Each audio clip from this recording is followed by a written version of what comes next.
En 2021, la DRAC Grand Est et Seine et Territoires lance le programme des Jeunes Estivants. Un dispositif de résidence qui se questionne sur comment habiter, rencontrer et se rencontrer autrement dans les territoires du Grand Est.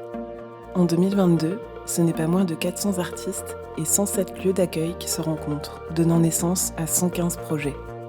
En 2023, nous partons nous aussi à la rencontre de 10 artistes. C'est à l'Est que le soleil se lève. Un film de Cécile Rivet et Julia Richard.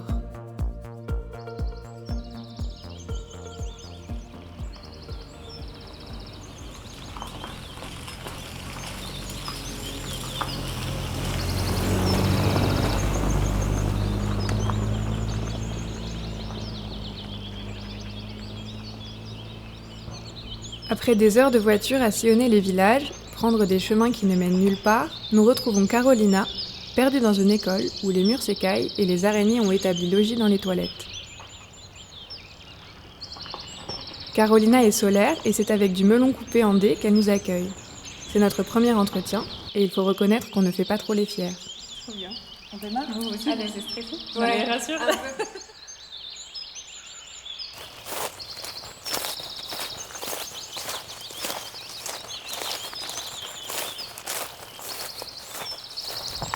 À quoi tu penses quand t'es dans la forêt comme ça, quand tu marches?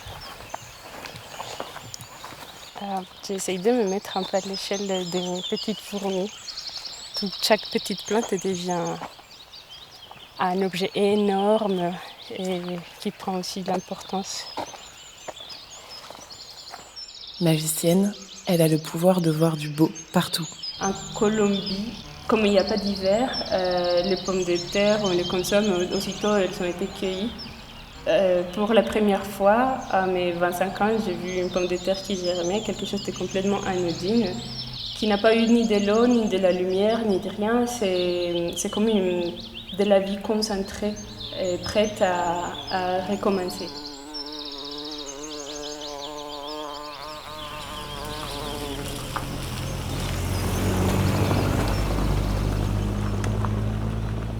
Changement de décor.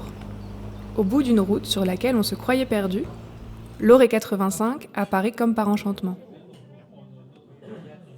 Lola, une des protectrices du lieu. Parti ? Ouais, Nos objectifs de départ, c'était la mixité, un objectif que beaucoup de tiers-lieux essayent de remplir. Et en fait, quand on est rentré à Strasbourg, on a regardé, il y avait une seule maison, c'était celle-ci. Et on a décidé de mettre toute notre énergie là-dedans, alors c'était une bonne idée ou pas. On s'est dit qu'on avait envie d'offrir une parenthèse dans laquelle les personnes peuvent se retrouver et s'y identifier, que ça reste un peu onirique, quoi, que ce soit un truc un peu retour à, pas forcément l'enfance, mais un truc un peu aussi de gaminerie, de divertissement, mais pourtant dans lequel on peut quand même aborder des sujets sérieux, de société, qui questionnent en ce moment. Et nous, notre objectif, c'était de faire un peu micro-société.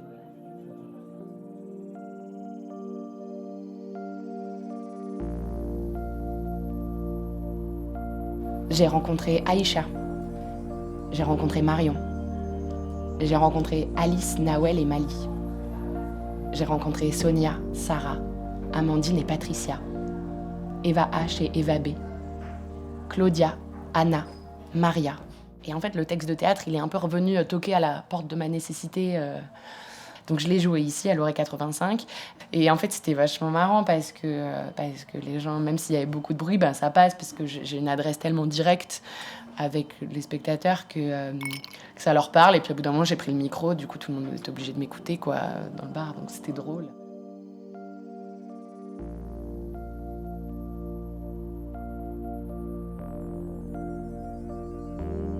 La suite du voyage se déroule à Metz et c'est le long bus déguisé en tram qu'on appelle ici le Métis qui nous y emmène. Nous arrivons à l'Agora. Là-bas nous attend Émilie, un pied en France et une partie du cœur en Bulgarie. Pays qui la fascine pour ses coutumes, ses hommes qui dansent sur les braises et ses koukéris. Elle nous raconte en hésitant avec certitude sa nécessité à faire coexister le passé et le présent. Le projet que je fais sur ces 3 semaines, enfin que je démarre en tout cas sur ces 3 semaines de résidence, c'est un projet autour de l'archivage Et donc en fait toute cette matière-là, c'est un ensemble d'objets que je glane, que je collecte depuis quelques années. Émilie chérit ce qui est perdu, veut faire perdurer ce qui peut s'égarer dans le temps. Parce que mon travail, je pense qu'il parle aussi beaucoup de nostalgie et d'attachement aux choses et aux personnes.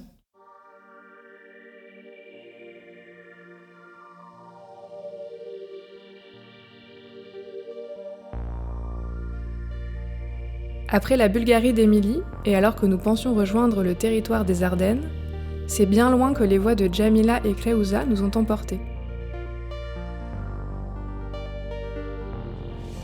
Pour feutrer, le mieux c'est de quand même, tu vois, comme pour une toile, de croiser les fibres. Ça te fait des sortes de plaques, quoi.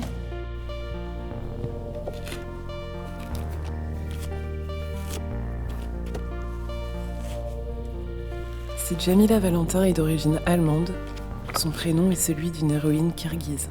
Enfin, en tout cas, je m'intéresse beaucoup aux techniques artisanales et aussi à l'archéologie expérimentale. J'aime bien retrouver ces premiers gestes, réutiliser vraiment des techniques ancestrales.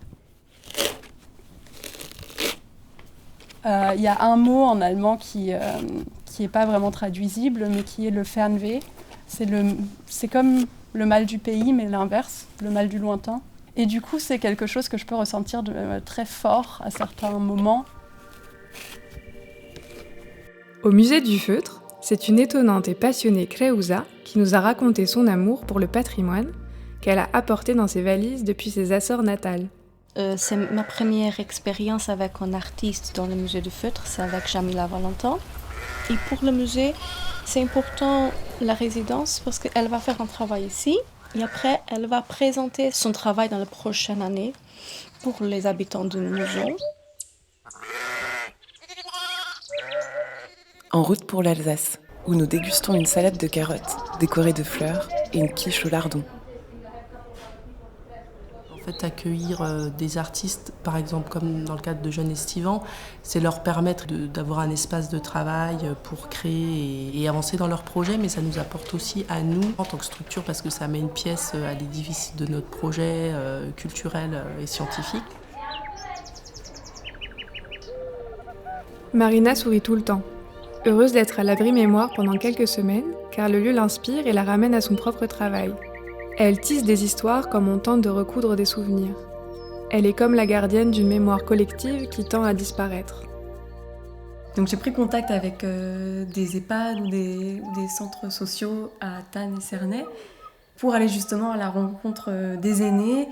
Et donc l'objectif, c'est de récolter des histoires de vie qui sont forcément reliées au territoire. Et qu'est-ce que la mémoire ? Parce que dans la mémoire, il y a forcément une part de perte. Et j'aimerais pas juste les récolter, mais pourquoi pas faire un projet de chant ou de réécriture, en tout cas, de ces histoires.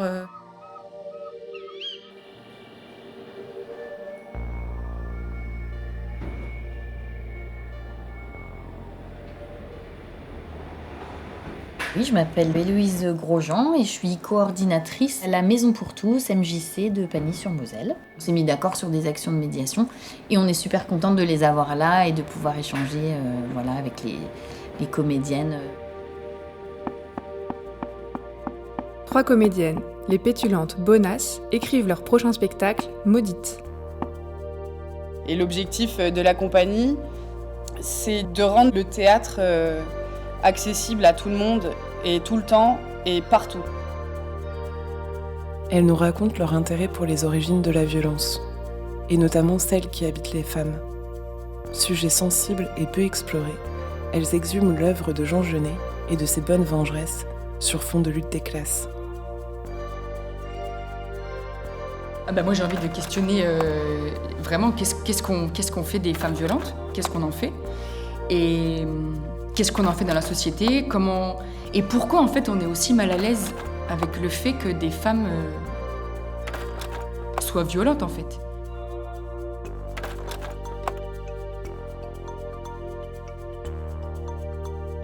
Donc ça permet d'aller explorer l'histoire de chacun d'une manière différente, explorer l'histoire de l'association. Nous, on s'ouvre vraiment à d'autres dimensions qu'on n'a pas trop le temps d'exploiter ici.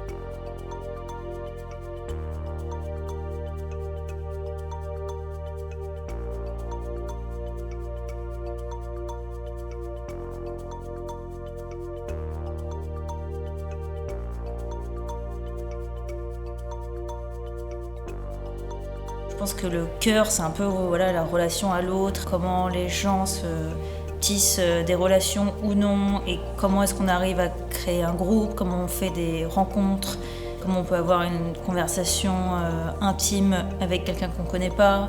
Enfin, c'est aussi toutes ces situations-là de la vie qui m'intéressent. Enfin, comment les gens aussi font partie de ton identité, on va dire. Comment est-ce qu'on se construit une identité à travers les rencontres que l'on fait.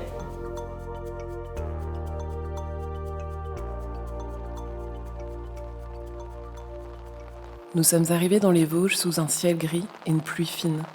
Pourtant, à peine passé la porte des ateliers fer, le soleil est revenu, et on ne serait pas étonné que Valentine y soit pour quelque chose. Telle une druide de temps moderne, elle répare et soigne avec son travail. Ici, du coup, les ateliers fer, ils m'ont accueilli vraiment très gentiment, de façon très bienveillante en fait. Et on a eu plein de discussions, ça s'est beaucoup passé comme ça avec eux. Il y a eu plein de discussions sur comment, avec qui faire par exemple les ateliers de Jeune Estivant. Donc moi, j'avais fait le choix délibéré de faire ça avec des personnes qui sont en centre de cure de désintoxication, pas loin d'ici. En fait, j'ai fait des ateliers céramiques avec eux, tout simplement. Ils ont découvert un peu quelque chose où ils pouvaient être fiers d'eux aussi. Et ça, c'est vraiment hyper important dans cette thérapie, je crois, parce que en fait, on culpabilise énormément, on perd confiance en soi. Et donc, revenir à une sorte de soin, une fois de plus, c'était super important pour moi.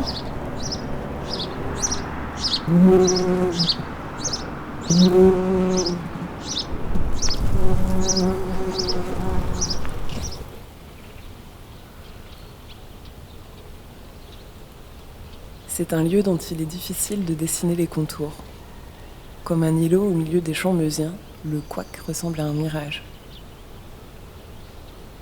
Mais à vrai dire, ce n'est pas ce qui nous a le plus marqué. Avant tout, Michael, humble et passionnant.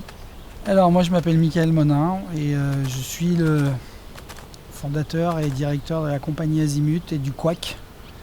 Le Couac à Écureuil, qui est le centre de création ouvert aux arts en campagne, au fin fond de la Meuse, comme je dis toujours. On est arrivé sur ce territoire et on voulait vraiment travailler avec les habitants. J'aimais pas l'idée de la notion de public. Plus on va vers les gens, plus les gens viennent vers la culture. Donc je trouve que c'est hyper important que les artistes soient partout.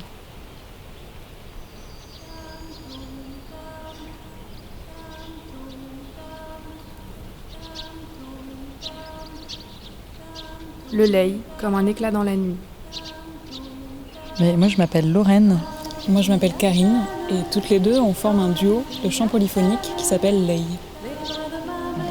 On est parti d'une mélodie initiale pour en faire complètement autre chose et ce chant nous conte l'histoire d'une fille qui devient femme et au fil de sa vie elle perd complètement pied et elle perd complètement espoir parce que dans les paroles initiales du chant à partir du moment où elle se marie, c'est comme si elle avait une chaîne au pied, quoi. Enfin, c'est vraiment pas une trajectoire très enthousiasmante pour une femme. Et donc typiquement ce chant-là, il nous a tout de suite plu, mais on s'est dit non, on va lui réécrire une destinée à cette femme, c'est pas possible. Enfin, on aime l'idée que les chants traditionnels soient une inspiration à notre création qu'on met au goût du jour, quoi. Quand j'étais femme à marier, quand j'étais femme à marier, à le bon temps que j'ai passé, quand j'étais femme, oh, l'amour brûlant, quand j'étais femme à l'âge de 30 ans.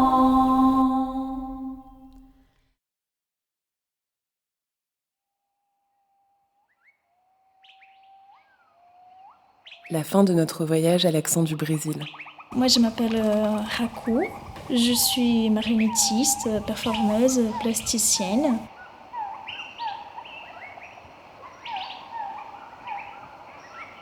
Raku est ce genre de rencontre qui marque, dont on reparle. Elle est tout simplement décoiffante. J'ai un parcours très performatique en fait de mon art. Avec simplicité et joie, elle nous raconte comment se mêlent intime et politique. Comment une histoire à soi peut devenir un spectacle. On a envie de rire, de jouir, de se moquer, de tout tout ce système, un système patriarcal qu'on a envie d'éclater, de pousser vraiment jusqu'au bout. Elle nous enseigne surtout que le désir ne doit pas être honteux, qu'il est un territoire à explorer avec curiosité et appétit. Que le monde est un théâtre géant et qu'il nous est toujours possible de muer pour changer de peau. Ma compréhension de la sexualité et des positions de pouvoir, ça a changé. Il y a quelque chose qui a changé là. Donc c'est juste de la liberté.